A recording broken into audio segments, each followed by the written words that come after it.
நடிகை ரம்பா அப்படின்னு சொன்னதுமே ரசிகர்கள் மனசில் நிறைய விஷயங்கள் வந்து ஞாபகம் வரும். முதல்ல பார்த்திபன் சார், ரம்பா சார் அப்படின்னு சொல்லி விவேக் கிட்ட சொல்கிறது, அப்புறமா அழகிய லைலா அப்படின்ற பாட்டு எல்லாமே அவங்கள நினைக்கிறப்போ முதல்ல ஞாபகம் வரக்கூடிய விஷயமாகவே இருக்குது. ரஜினி, விஜய் அப்படின்னு சொல்லி முன்னணி நடிகர்களோடு ஜோடி சேர்ந்து நடித்த இவங்க தெலுங்கு, ஹிந்தி அப்படின்னு சொல்லி பல மொழிகளில் நடிச்சிருக்கிறாங்க. கடந்த 2010 தொழிலதிபர் இந்திரகுமார் பத்மநாதனை இவங்க திருமணம் செஞ்சு கொண்டாங்க. இவங்களுக்கு 2 மகள்கள் மற்றும் ஒரு மகன் வந்து இருக்கிறாங்க.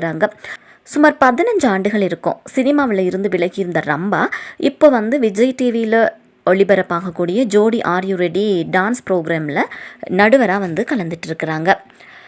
சமீபத்திய ஒரு இன்டர்வியூவில் 15 வருடங்கள் சினிமாவிலிருந்து விலகி இருந்தது ஏன் அப்படின்ற மாதிரியான ஒரு ஓப்பன் டாக் வந்து கொடுத்துருக்குறாங்க. எனக்கு திருமணமாகி குழந்தைகள் பிறந்தப்போ என் குழந்தைகளை ஒரு குறிப்பிட்ட வயது வரைக்கும் குறைந்தபட்சம் ஒரு பெற்றோராவது அவங்களோட இருக்கணும் அப்படின்ற மாதிரி நான் நினச்சேன். இதனால தான் நான் சினிமாவிலிருந்து சில ஆண்டுகள் விலகி குழந்தைகளோடு இருந்தேன் அப்படின்ற மாதிரி சொல்லியிருக்கிறாங்க. அண்ட் இது மூலமாக ரம்பா அகெயின் சினி இண்டஸ்ட்ரிக்குள்ளே, அதாவது நிறைய மூவிஸில் வந்து இனி தோன்றதுக்கான வாய்ப்பு மறுபடியும் இருக்குது அப்படின்ற மாதிரி தெரியுதுன்னு சொல்லி பலரும் தங்களோட கருத்துக்களை தெரிவிச்சிட்டு வராங்க.